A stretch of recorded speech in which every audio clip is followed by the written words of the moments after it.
السلام علیکم ورحمۃ اللہ وبرکاتہ۔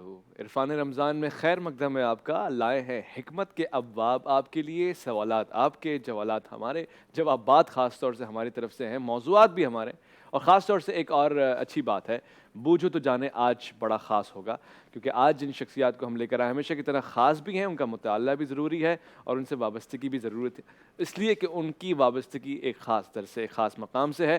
آج آپ نے یوم القدس کے حوالے سے گفتگو کی، دیکھی، سنی، اس میں آپ نے اپنا حصہ بھی ڈالا، آپ کے سوالات بھی آئے، اور ساتھ ساتھ یہاں بھی ہم نے ایک خاص انتظام کر رکھا تھا۔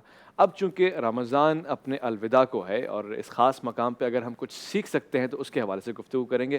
عفو درگزر کیا ہوتا ہے، معاف کرنے کی سعادت کیا ہوتی ہے، اور یہ شفقت کن پہ کرنی چاہیے، کن پہ نہیں ہو سکتی ہے، اور کہاں کہاں اس کی ضرورت ہوتی ہے، اس حوالے سے ہم گفتگو کریں گے انشاءاللہ۔ آج کے ہمارے مہمان انتہائی شفیق، مہربان، معروف نام ہے، اور جب بھی آپ ان کو دیکھتے ہیں بہت زبردستی گفتگو کرتے ہیں، موضوع پہ بات کرتے ہیں اور ہمارے لیے مشکل آسان کر دیتے ہیں۔ علامہ امین شہیدی صاحب، السلام علیکم، کیسے مزاج؟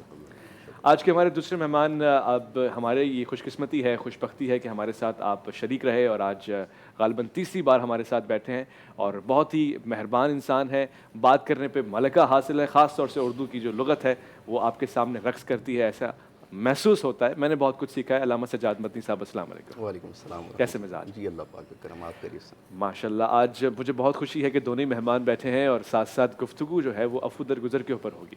علامہ صاحب، کسے کہتے ہیں معاف کرنے کا یہ جو عمل ہے، یہ کہاں سے شروع ہوا؟ پروردگار تو معاف کرتا ہے، بندگان خدا میں معاف کرنے کا عمل کس حد تک ہونا چاہیے، اور عفو درگزر ہی کیوں؟ بسم اللہ الرحمن الرحیم۔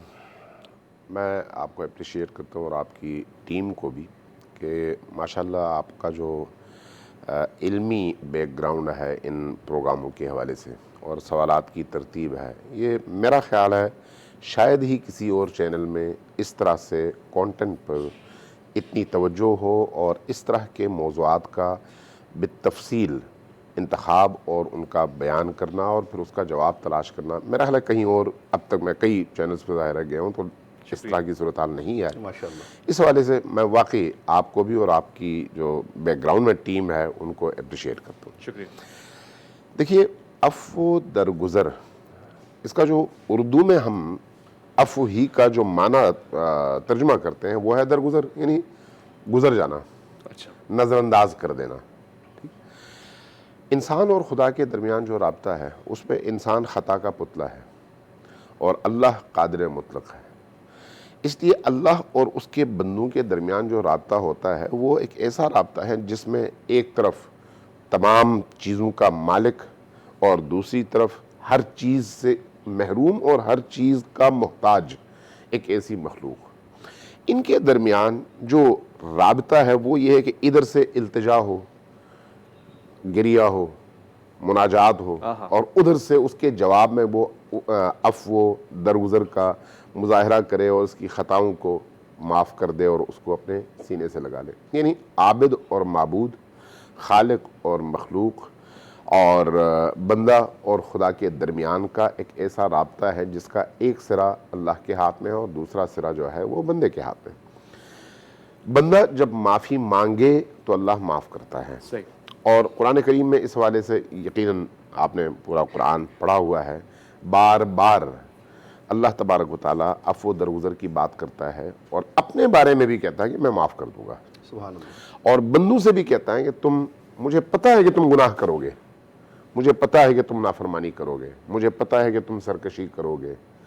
اس لیے اگر آپ قرآن میں انبیاء کی تاریخ کو پڑھیں تو فرعون کے حوالے سے یہاں تک مفسرین نے لکھا ہے کہ اگر آخری لمحے سے کچھ دیر پہلے بھی وہ اگر پلٹ آتا اور کہتا کہ میں نے غلطی کی ہے تو اللہ معاف کر دیتا۔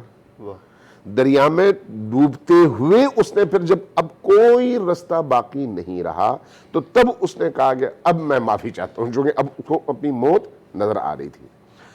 اللہ چونکہ سراپر رحمت ہے، رحیمیت اور رحمانیت کا مظہر ہے، جی، رحیم فی الدنیا رحمان فی الآخرہ ہے، سبحان اللہ، تو اس اعتبار سے اللہ تبارک و تعالی اپنی مخلوق کو ہمیشہ معافی کی نگاہ سے ہی دیکھتا ہے۔ سبحان اللہ، اور چونکہ بندے کے اندر یعنی انسان کے اندر دو صفات ہیں بنیادی طور پر، ایک ملکوتی اور ایک ناسوتی۔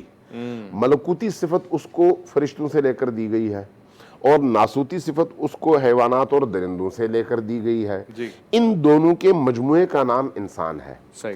اور اس کے ساتھ ان دو صفات کے ساتھ اس کو عقل کی ایک دولت دی گئی ہے. اس عقل کی دولت کی بنیاد پر اس کے ہاتھ میں کسوٹی موجود ہے. صحیح. فرشتوں کے پاس نہیں ہے, حیوانات کے پاس بھی نہیں ہے, چونکہ فرشتوں کے پاس بھی ایک پہلو ہے اور حیوانات کے ہاں بھی ایک ہی پہلو ہے. صحیح. انسان وہ مخلوق ہے جس کو یہ دونوں پہلو دینے کے بعد عقل کی دولت سے نواز کر اللہ نے کہا کہ انا ہدیناہ السبیل اما شاکرا و اما کفورا. اب ہم نے تمہیں راستہ دکھا دیا ہے, یہ ہدایت کا ہے, یہ گمراہی کا ہے. اب اگر تم ہدایت کے راستے پر چلو گے تو نجات پا جاؤ گے, ورنہ جو ہے گمراہ ہو جاؤ گے اور سزا کا مستحق ٹھہرو گے. لیکن معقولات کے لیے معذرت خواہ ہوں, اس وقت کراچی اور اس کے مضافات میں اذان فجر کا وقت ہوا جاتا ہے. ایک مختصر سے وقفہ لیں گے اور دعا کے بعد واپس لوٹ کر آئیں گے. یہیں سے گفتگو جاری رہے گی. عرفان رمضان میں آپ کا